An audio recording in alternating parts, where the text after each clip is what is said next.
परमहंस जो है ये भी जलती हुई बत्ती है, इसको देर से समझ में आता है और ये हर काम देर से करता है। आपको तो याद है इसने एक दफ़ा क्या कहा था, जल समाधि लूंगा, मुकर गया। भाई जल समाधि लिए होती तो हम इसकी बरसी बना रहे होते। आज तमाम उल्लुओं की बटालियन जो है लुल्लू मॉल जाकर जलील होकर आ रही है। इसलिए जुबैर पर FIR कर दी गई कि उसने उस संत के बारे में क्यों बोला कि जो बलात्कारी था और बलात्कार करने की बात कर रहा था। शासन प्रशासन जो कहता है कि रात को स्कूटी पर बैठ के महिला जेवर लाद कर आराम से शोरूम का, गोल्ड के शोरूम का मॉडलिंग कर सकती हैं, तो फिर उज़्मा परवीन पे ऐसा क्यों हुआ? एक बुरखे वाली महिला जो रात को निकले और उस पर गोली चला दी जाए। लेकिन GST का जो ये लागू कर रहे हैं, इससे पता चलता है कि जो सरकार है ना, ये गुर्बत कम नहीं करना चाहती, ये गरीबों का ही सफाया कर देना चाहती है। स्कूल तो बंद कर दो भैया, तुम मत पढ़ाओ, लेकिन हाँ कावड़ियों की जाके तुम खिदमत करो। तो भारत की सरकार जो है वो सिर्फ मजहब पे चलना चाहती है, इनको स्कूल से मतलब नहीं है। और कमाल की बात है, एक गद्दारी को, एक आप अच्छी खासी बनी बनाई सरकार को गिरा, कहते हैं चाणक्य नीति है,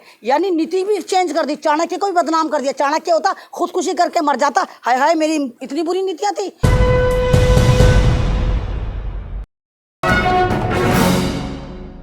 देखो, अगर तुम्हें पता हो, ये लुल्लू मॉल जो है, अगर आप इसको इस तरह देखें कि वाकई लुल्लू से पहले माएँ डराती थी, ओए चुप हो जा, देख लुल्लू आ जाएगा, लुल्लू लुल्लू लुल्लू। तो हम ये सोचते थे आखिर ये लुल्लू क्या होता है। आप समझ में आया कि जो लुल्लू होता है, ये जो यूसुफ अली है, यही लुल्लू हैं। और इनका जो लुल्लू मॉल है वाकई एक टेरर की तरह देखा जा रहा है कि इतनी दहशत पैदा कर दी है भक्तों के, फर्जी भक्त जो इससे इतना डर रहे हैं, इतना डर रहे हैं, और हर कोई दौड़ पड़ रहा है अपना आपको चमकाने के लिए, चलो लुल्लू मॉल। और ये तमाम उल्लुओं की बटालियन जो है लुल्लू मॉल जाकर जलील होकर आ रही है। आप ही देखिए कि योगी जी को यहाँ तो सैल्यूट बनता है कि योगी जी अगर तुम्हारे लिए कुछ करना चाहते हैं, तुम बेरोजगारों को रोजगार देने चाहते हैं, वैसे तो तुम बड़ी टांग खींचते हो, अरे बीजेपी हमारे रोजगार खा गई, हमारे साथ ये कर दिया।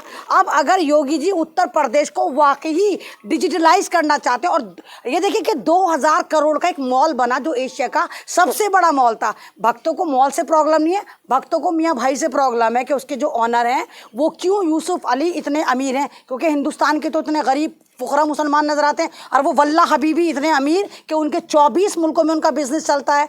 अब योगी जी अगर तुम्हें अमीर बनाना चाहते हैं, तुम्हें रोजगार देना चाहते हैं, और योगी जी अगर सत्ता में बैठने के लिए, सेंटर में बैठने के लिए सन 2024 की तैयारी कर रहे हैं, तो दूसरा ग्रुप जो योगी जी को नहीं चाहता कि वो प्रधानमंत्री बने, वही तमाम अपने आप को चमकाने के लिए लुल्लू मॉल के बाहर जाते हैं। और योगी जी ने पहले ही कह दिया कि जो भी लुल्लू मॉल के बाहर जाकर अराजकता मचाएगा उसको पुलिस पकड़ कर लेके जाएगी और टैटो बनाएगी। तो परमहंस जो है ये भी जलती हुई बत्ती है, इसको देर से समझ में आता है और ये हर काम देर से करता है। आपको तो याद है इसने एक दफ़ा क्या कहा था, जल समाधि लूंगा, मुकर गया। भाई जल समाधि लिए होती तो हम इसकी बरसी बना रहे होते आज कि भाई परमहंस को मरे हुए 1 साल हो गया, जल समाधि लेके मर गया। लेकिन ये झूठा मक्कार आदमी है, बताओ योगी जी से मुकाबला करने आया ये फर्जी भक्त, किस तरह जलील होकर गया, किस तरह उसको वहाँ धक्के देके निकाला। तो लुल्लू मॉल को अगर उत्तर प्रदेश वाले अपॉर्चुनिटी की तरह देखेंगे कि वाकई आपको बिजनेस मिल रहा है, हर हथकंडा फेल हो गया कि मुसलमानों का है, 80% मुसलमानों को जॉब दी। जब वहाँ के प्रबंधक ने कहा कि नहीं, यहाँ पर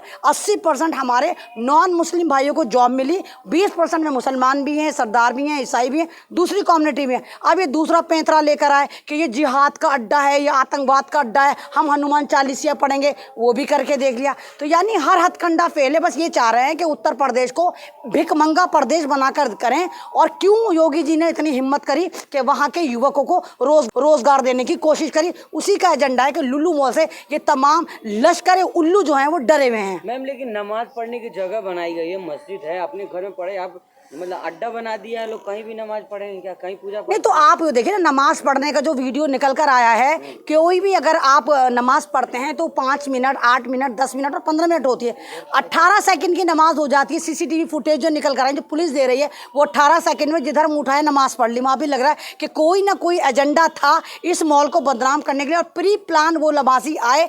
पहले उन्होंने ग्राउंड में पढ़ने की कोशिश करी, फिर फर्स्ट फ्लोर पर पढ़ने की कोशिश करी, वहाँ से भगाया, फिर सेकेंड फ्लोर पर जल्दी से जाकर 18 सेकंड में जिधर को मुँह उधर उठा के नमाज पढ़ी और भाग निकल गए, और फिर उस वीडियो को सोशल मीडिया पे वायरल कर दिया।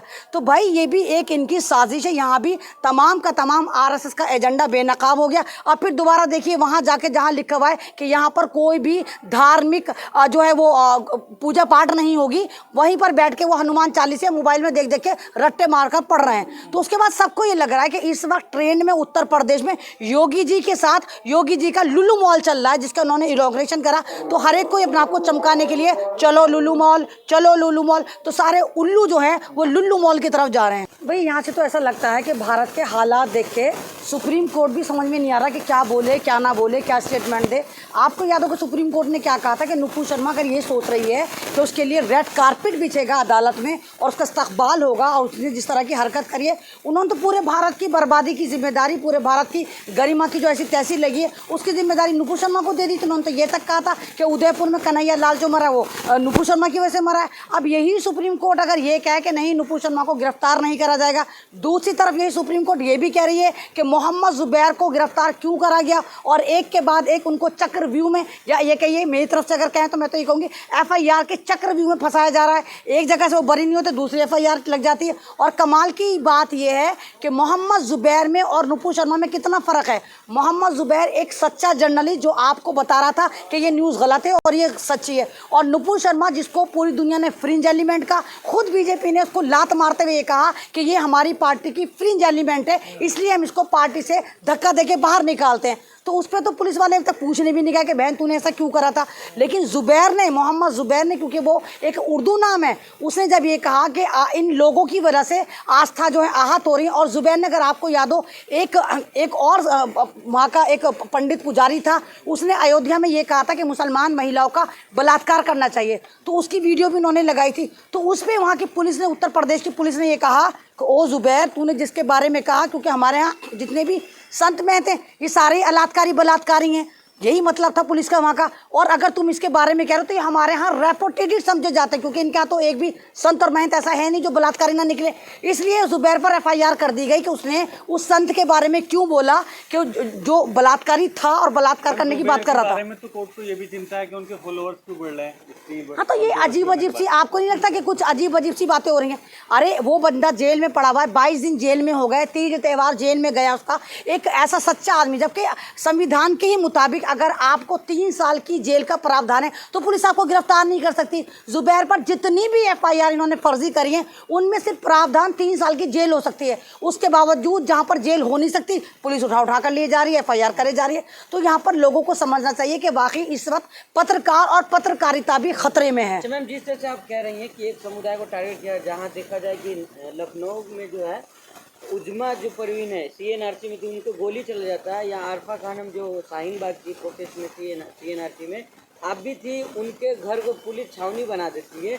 तो किस तरह से देख रही है सब मुद्दे? नहीं, उजमा परवीन की आपने बात करी, उजमा परवीन का लगातार मेरे पास भी कांटेक्ट होता रहता है। वो लगातार उसका यही है कि वो 10-15 दिन से यही कह रही थी कि अमन अपी मेरे पे हमला होने वाला है, मुझे लगातार थ्रेड मिल रही है, लगातार मेरे पे इस पर ट्विटर पे मेरे बारे में लिखा जा रहा है, मेरे बारे में गंदगी बोली जा रही है, मुझे फ़ोन पर धमकियाँ मिल रही हैं। उसने बाकायदा कंप्लेन भी करी, और उसके बावजूद अगर रात के 9 बजे उस पर घंटा घर पर उस पर गोली चलती है तो ये समझ में आता है कि शासन प्रशासन कितना चाक चौबंद है। ये वही शासन प्रशासन जो कहता है कि रात को स्कूटी पर बैठ के महिला जेवर लाद कर आराम से शोरूम का, गोल्ड के शोरूम का मॉडलिंग कर सकती हैं। तो फिर उजमा परवीन पे ऐसा क्यों हुआ? एक बुरखे वाली महिला जो रात को निकले और उस पर गोली चला दी जाए, और बाकायदा उजमा परवीन की हाथापाई होती है, और उस हाथापाई में वो जो बंदूक करता होते हैं वो जब गोली चलाते हैं तो ज़मीन में लगती है, वहाँ शैल मौजूद है और अभी तक नहीं पकड़ा गया। अज्ञात लोगों के खिलाफ जो है वो रिपोर्ट लिखी जा रही है, तो ये गलत है। और जैसे आपने कहा शाहीन बाग में भी आपने कहा कि